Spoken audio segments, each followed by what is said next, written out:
चक्र में भगवान वासुदेव का पूजन करना चाहिए, क्योंकि सब पापों का नाश करने वाले, सब पुण्यों को देने वाले तथा मुक्ति प्रदान करने वाला भगवान विष्णु का इसमें निवास होता है।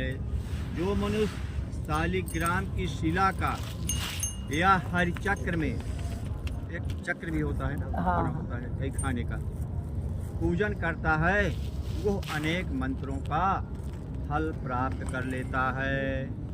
मंत्र आपको आए चाहे ना आए, शालिग्राम जी की पूजा या उनके चक्र की पूजा कर लीजिए तो सारे मंत्रों का उसमें आह्वान हो जाता है। जो फल देवताओं को निर्गुण ब्रह्म की उपासना में मिलता है, वही फल मनुष्य को भगवान शालिग्राम का पूजन करने से यमलोक को नहीं देखने देता। भगवान को लक्ष्मी जी के पास अथवा वैकुंठ में इतना आनंद नहीं आता जितना शालिग्राम की शिला या चक्र में निवास करने में आता है। स्वर्ग कमल युक्त करोड़ों शिवलिंग के पूजन से इतना फल नहीं मिलता जितना एक दिन शालिग्राम के पूजन से मिलता है। भक्ति पूर्वक शालिग्राम का पूजन करने से विष्णुलोक में वास करके मनुष्य चक्रवर्ती होता है।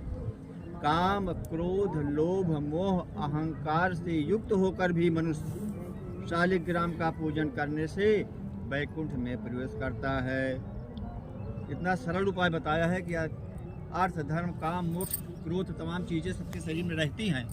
इसके रहने के साथ साथ यदि शालिग्राम की पूजा कर लीजिए तो भी आपको क्षमा हो जाएगा और फल की प्राप्ति हो जाएगी।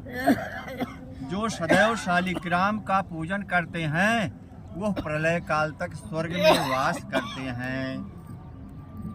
जो दीक्षा, नियम और मंत्रों से चक्र में बलि देता है वह निश्चय करके विष्णु को प्राप्त होता है। जो शालिग्राम के जल से अपने शरीर को अभिषेक करता है वह मानो संपूर्ण तीर्थों में स्नान करता है।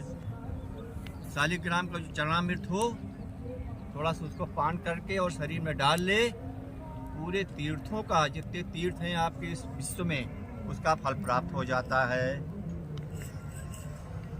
शालिग्राम के जल से अपने शरीर को अभिषेक करता है वह मानो संपूर्ण तीर्थों में स्नान करता है।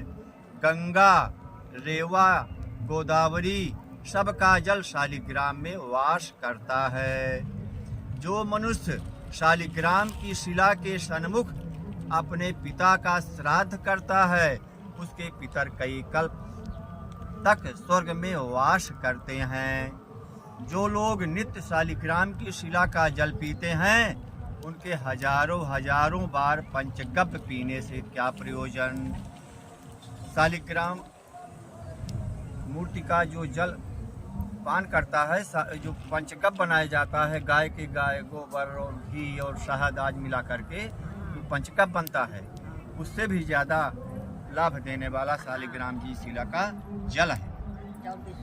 उनके हजारों बार पंचगव्य पीने से क्या प्रयोजन। यदि शालिग्राम की शिला का जल पिया जाए तो सहस्त्रों तीर्थ करने से क्या लाभ। जहाँ पर शालिग्राम हैं वो स्थान तीर्थ स्थान के समान ही है। वहाँ पर किए गए संपूर्ण दान, होम करोड़ों गुना फल को प्राप्त होता है। जो एक बूंद भी शालिग्राम का जल पीता है वो माता के स्तनों के दुग्ध पान नहीं करता, अर्थात गर्भाशय में फिर लौटकर नहीं आता।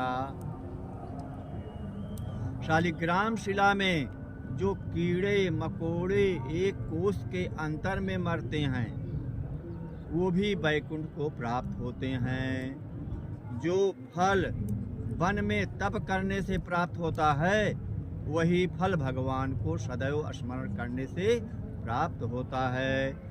मोह बस अनेक प्रकार के घोर पाप करने वाला मनुष्य भी भगवान को प्रणाम करने से नरक में नहीं जाता। संसार में जितने तीर्थ और पुण्य स्थान हैं भगवान को प्रणाम करने से नरक में नहीं जाता। संसार में जितने तीर्थ और पुण्य स्थान हैं भगवान के केवल नाम मात्र के कारण से ही प्राप्त हो जाते हैं। इति 11वां अध्याय समाप्त। 11वां अध्याय माघ महात्म्य। माघ महात्म्य 11वां कल अध्याय। 12वां। सब लोग सुनिए 11वां अध्याय माघ महात्म्य।